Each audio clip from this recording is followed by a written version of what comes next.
The next term I want to cover is value. It's one of the most important parts of the user experience. In artistic terms, value doesn't have anything to do with money or its worth to someone.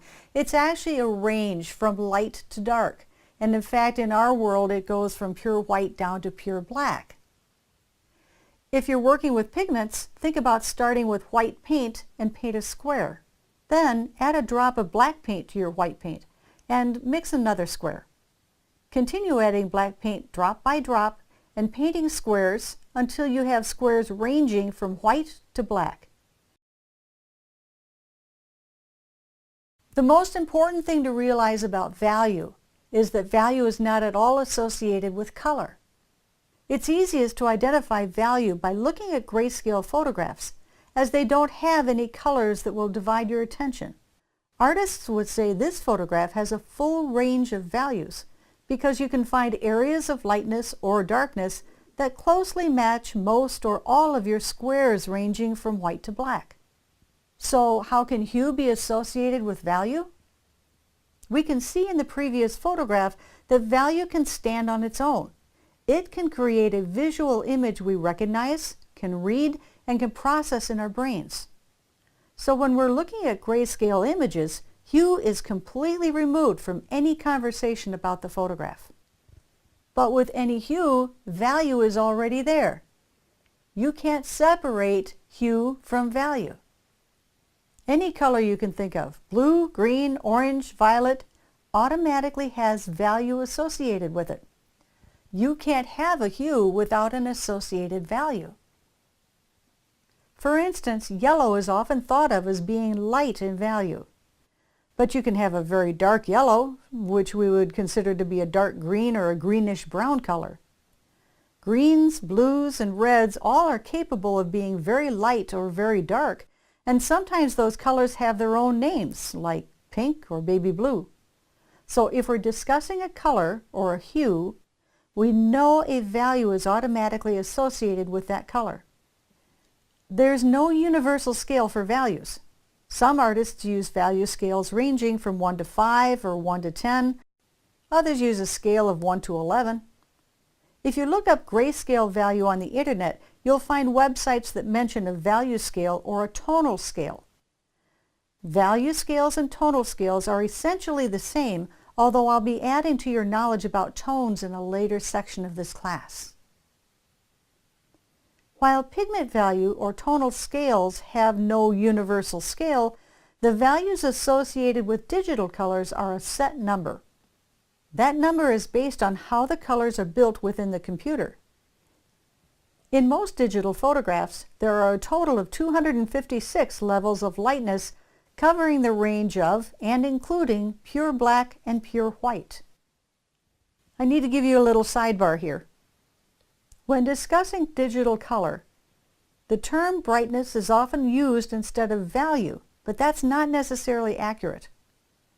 When thinking about brightness from a perception standpoint, you're thinking about how prominent or intense a given color is. Think of colors that jump off your monitor or that jump off a page, and this is a function of both the saturation and the lightness of the color.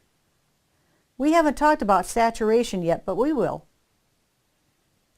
Different colors reach their full brightness at different levels of saturation and lightness.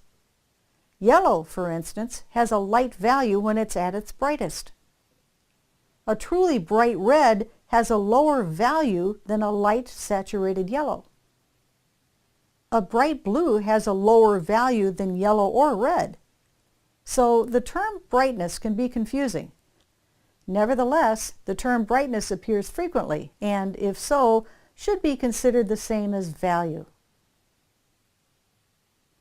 If we were to divide up the range of digital values, we would divide it into 3 general portions.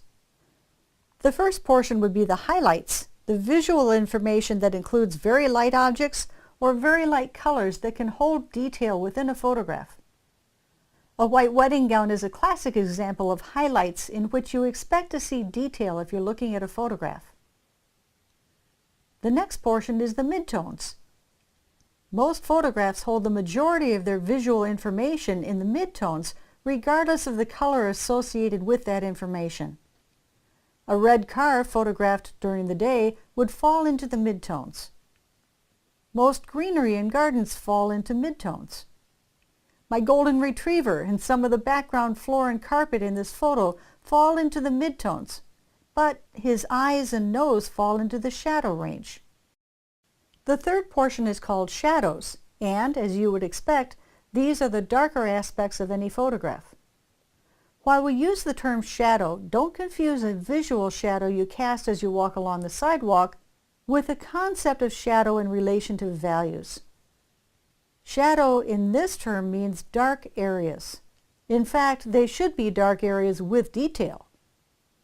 The darkest portions of this saddle, rope, and background fall into the shadow range, but some parts of the image fall into the midtones and occasionally even into the highlight range. This photograph actually has a full range of values. You can see areas of highlights, midtones, and shadows within the image. But the vast majority of the image falls into the shadow range of values. This is an example of playing with different colors and values to develop a website's color palette. The values of colors used in web designs must be carefully chosen. In particular, midtones can be very tricky. If you're using a midtone as a background color, it's very hard to find a text color to show up well on top of it. Neither black nor white will always work. You could choose a contrasting color, but what if your end user has color blindness issues? Will that person be able to read the text if the values of the two colors are similar? Those kinds of issues will be covered later on. For now, let's move forward with more terms. In the next class, we'll talk about saturation and color complements.